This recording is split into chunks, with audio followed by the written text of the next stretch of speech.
Hello dear students of class 7। तो बच्चों, आज के इस व्याकरण के भाग में हम पढ़ेंगे पत्र लेखन के बारे में। ठीक है, लेटर राइटिंग। तो इस पत्र लेखन के भाग में हमारा पहला विषय है क्षमा याचना के लिए कक्षा अध्यापिका को पत्र लिखना।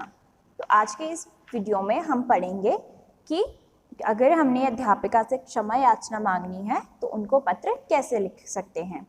तो ये है हमारा औपचारिक पत्र। ठीक है, जैसा कि हमने पहले भी पढ़ा है कि पत्र दो प्रकार के होते हैं, औपचारिक और अनौपचारिक।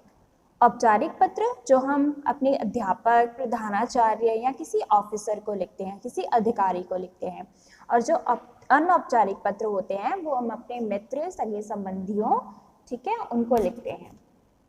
तो आज का पहला पत्र हम पढ़ने जा रहे हैं औपचारिक पत्र, जो कि हमने विषय है जिसका क्षमा याचना के लिए कक्षा अध्यापिका को प्रार्थना पत्र। तो जैसा कि हमें पता ही है कि पत्र की शुरुआत हमेशा सेवा में से करते हैं।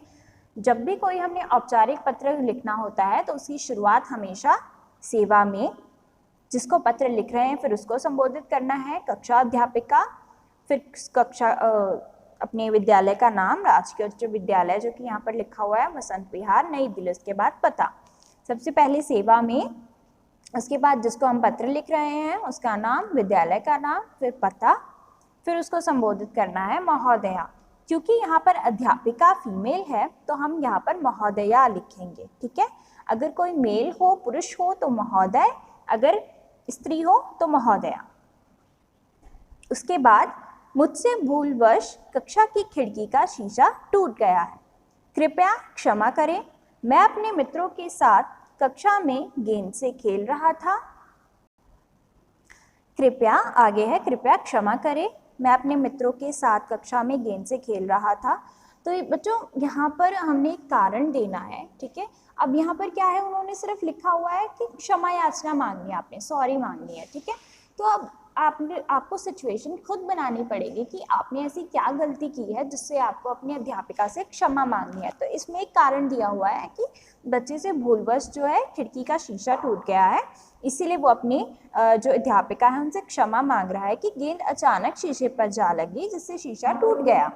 मुझे कक्षा में नहीं खेलना चाहिए था, मैं भविष्य में ऐसा नहीं करूँगा, मैं अपनी भूल स्वीकार करता हूँ। तो इसमें आपने अपनी भूल स्वीकार करते हुए अपने पत्र को, ठीक है बच्चों, इस तरह से आप कोई भी कारण दे सकते हो। जैसे आपने कोई गलती कर दी, ठीक है, तो आप अपनी अध्यापिका से क्षमा मांगने के लिए आपने फिर उनको पत्र में लिखना है, और अंत में ये भी लिखना है कि आगे से ऐसी भूल नहीं होगी। आशा ही नहीं बल्कि पूर्ण विश्वास है कि आप मुझे क्षमा कर देंगी। आपका आज्ञाकारी शिष्य, या फिर अगर लड़की है तो आपकी आज्ञाकारी शिष्या, अपना नाम, कक्षा और अनुक्रमांक, अनुक्रमांक यानी कि रोल नंबर। ठीक है बच्चों, ये थी हमारी औपचारिक पत्र, क्षमा याचना के लिए कक्षा अध्यापिका को प्रार्थना पत्र। तो सबको अच्छे से समझ में आ गया। सबसे पहले सेवा में लिखकर कक्षा जिसको लिख रहे हो, चाहे वो प्रधानाध्यापक है चाहे वो कक्षा अध्यापक है, उसके बारे में लिख के विद्यालय का नाम, पता, उसके बाद संबोधन महोदया या महोदय, उसके बाद जो भी आपका विषय है, उसके बाद आपके आज्ञाकारी शिष्य, नाम, कक्षा और अनुक्रमांक। ठीक है, अब हम एक और उदाहरण देख लेते हैं। ये उदाहरण है हमारा अनौपचारिक पत्र का, जिसमें हम अपने मित्र को पत्र लिखेंगे कि मित्र को जन्मदिन पर बधाई देने के लिए पत्र। तो इसमें क्या है, हम पत्र लिखेंगे मित्र को जिसका जन्मदिन है और उसको बधाई देने के लिए हमने बधाई पत्र लिखना है। तो अनौपचारिक पत्र में भी सबसे पहले पता, उसके बाद दिनांक और उसके बाद उनको संबोधन करना है। तो पता है यहाँ पर दिया हुआ विकासपुरी, नई दिल्ली, आप इसके अलावा भी और कुछ पता भी लिख सकते हो। दिनांक जिस दिन आप पत्र लिख रहे हो, फिर उसके बाद अपने प्रिय मित्र का नाम, प्रिय मित्र, या फिर कोई नाम भी लिख सकते हो, जैसे यहाँ पर अखिलेश्वर लिखा हुआ है। प्रिय अखिलेश्वर, तुम्हारा भेजा निमंत्रण पत्र मिला, जन्मदिन पर मेरी हार्दिक बधाई स्वीकार करो। मैं 12 नवंबर को आगरा जाऊंगा, वहाँ मेरी मौसेरी बहन का विवाह है। मेरी इच्छा थी कि तुम्हारे जन्मदिन, तो आगे लिखते हैं कि मेरी इच्छा थी कि तुम्हारे जन्मदिन 13 नवंबर पर मैं स्वयं आकर तुम्हें बधाई देता, पर मेरा आगरा जाना भी ज़रूरी है। माताजी और पिताजी की ओर से बधाई। स्वीकार करो, तुम इसी प्रकार सदा स्वस्थ और प्रसन्न रहो। चाचा जी और चाची जी को चरण स्पर्श, छुटकी को प्यार, तुम्हारा मित्र अनुराग कश्यप। तो बच्चों यहाँ पर भी जैसे मित्र को बधाई पत्र देना है हमने जन्मदिन का, तो इसमें भी इन्होंने एक सिचुएशन लिख दी है कि तुम्हारा निमंत्रण पत्र मिला मुझे कि तुमने मुझे बुलाया जन्मदिन पर, बधाई बहुत बहुत हो, है ना, स्वीकार करो मेरी। फिर उसने लिखा कि 12 नवंबर को मैं आगरा जाऊंगा, वहाँ मेरी मौसेरी बहन की शादी है और मेरी इच्छा थी कि तुम्हारे जन्मदिन 13 नवंबर पर मैं स्वयं आकर तुम्हें बधाई देता, पर मुझे आगरा जाना है। तो इसमें क्या लिखा हुआ है कि वो उसके जन्मदिन पर नहीं जा पा रहा है, ठीक है, क्योंकि उसे कहीं और जाना है।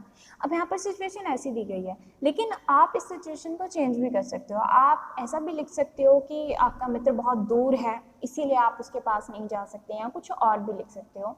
या फिर ऐसा लिखने की ज़रूरत ही नहीं है कि मैं तुम्हारे पास नहीं आ सकता, सिर्फ बधाई देते हुए उसको पत्र लिख सकते हो। अपने परिवार की कुशलता, उसके परिवार की कुशलता के बारे में पूछ सकते हो, ठीक है। उसके बाद